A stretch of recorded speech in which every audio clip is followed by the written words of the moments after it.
Hi everybody, my name's Jess Bentley and I am a Reiki master and a life coach, and I'm coming to talk to you today about mindfulness and meditation. And I know how difficult it is to actually get round to doing meditation, and I know that for a very long time myself I really struggled to do meditation because my mind just raced, and it's taken me a number of years now to get into the right mindset to even consider doing some meditation. And then even when I did, like I said, I found it really hard because I just couldn't switch off all the thoughts that were going around in my head. And in the last, probably since lockdown actually, I found I've had more time to be at home and to kind of delve into what it means to do mindfulness and meditation. And so I'm going to bring you just some tips of the things that I've learned that have worked for me, and hopefully they'll work for you too. So for me, mindfulness is almost your first step before you get to meditation. And that is because if you have a mind that is racing, it's really difficult to switch that off if we don't first practice a little bit of mindfulness. And so mindfulness for me is being more mindful about the things that I'm doing. For a long time, women have been praised for their multitasking skills, but actually for the art of mindfulness, we want to be able to do the opposite. We want to be able to spend some time tuning in to the tasks that we're doing, and that can be as simple as, you know, when you're going for a walk, that you turn that walk into an awe walk, as they call it, and you're in awe of all the things that you see around you. So you take note of the trees, you take notice of the leaves and what they look like, and how they look, you know, if you're walking through the field, how it's all put together with the trees and the leaves and the grass and what crops are growing. And we basically just take in the wonder around us as we go for a walk. I did a mindfulness course a few years ago, and we had to spend about 10 minutes with a raisin. And we first had to feel every single part of the raisin and really, you know, into the tiny little corners of the raisin and how it felt. And then we put it in our mouths, and we weren't allowed to chew it. We had to feel with our mouths and taste every little aspect of it. And it took about 10 minutes with this raisin, and it's amazing what you actually notice when you start to spend time. And I guess what that does is gets us to appreciate what we're actually looking at, you tapping into all of our senses that connect with the things that we're working with. But also too, it kind of starts to train us to focus on one thing at a time.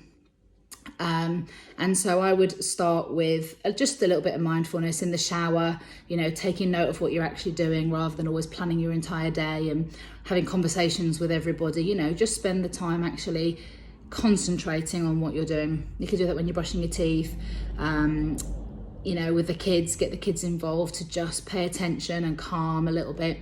And I posted a link in the group a little while ago, in the home education group, with some cards, some mindfulness cards that you can get for children, and I'll put them with this video as well. But they're excellent. You shuffle the cards, and there's lots of different activities for the kids and the whole family to do, to just start to practice a bit more mindfulness. Then when you feel like you've been a bit more mindful about things, then we can say, okay, so let's start progressing to doing little meditations. And again, this takes a little bit of practice, but for me, what helped is just setting a 2-minute timer where there's no distraction, and I just go inwards and focus on my breath.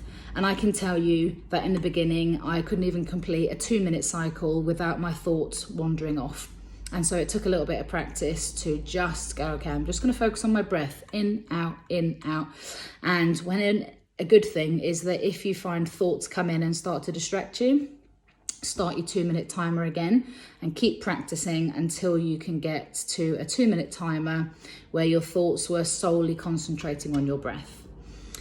Then what you can do is you can progress to counting from 100 back to 1 or 0. And again, any thoughts that come into your mind that take you off the counting, you start again and you work your way down to 100. And the first time I did this, I was going 99, 98, 97, 96, 95. Okay, thoughts have come in, and I was counting so fast. Whereas now I've got to the point where I can count back from 100 to 0. And what I do is I breathe in and out, which is 98. and then I breathe in and out, which is 98. And they're nice, slow, deep breaths, and I can get down to 0 now without stopping and without any thoughts coming in and distracting me. I occasionally almost get a hint of a thought, but it's so far in the background that it doesn't distract away from me counting.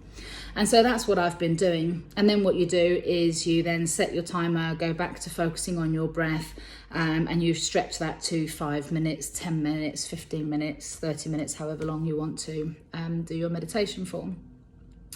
In terms of apps, one of the apps that I really enjoyed in the beginning was Headspace, and they give you little lessons on how to do, and they're guided meditations, and they give you little lessons on the art of meditation. And so one of the lessons is, if you imagine sitting on the side of the motorway, you get your little deck chair and you sit on the side of the motorway and you just watch the traffic going by. And the traffic going by is your thoughts. And so rather than jumping out in the middle of the road trying to stop all the traffic, you just notice the traffic going by. And so that, your thoughts come in and you just let them go by, and then another thought comes in and you just let it go by. So we don't let those thoughts distract us. We don't try and stop them. We just notice them and let them go. So hopefully there's a few tips for you to get you going on your mindfulness journey, progressing up to meditation. And if you're already an expert at meditation, then there's lots of things that you can do to expand on that. And I suppose that might be call for a later video for the more experienced people in meditation. But for now, here's some tips to get you going. Good luck. We all could do with some mindfulness and meditation on the lead up to Christmas. So have a good one, and see you soon. Bye-bye.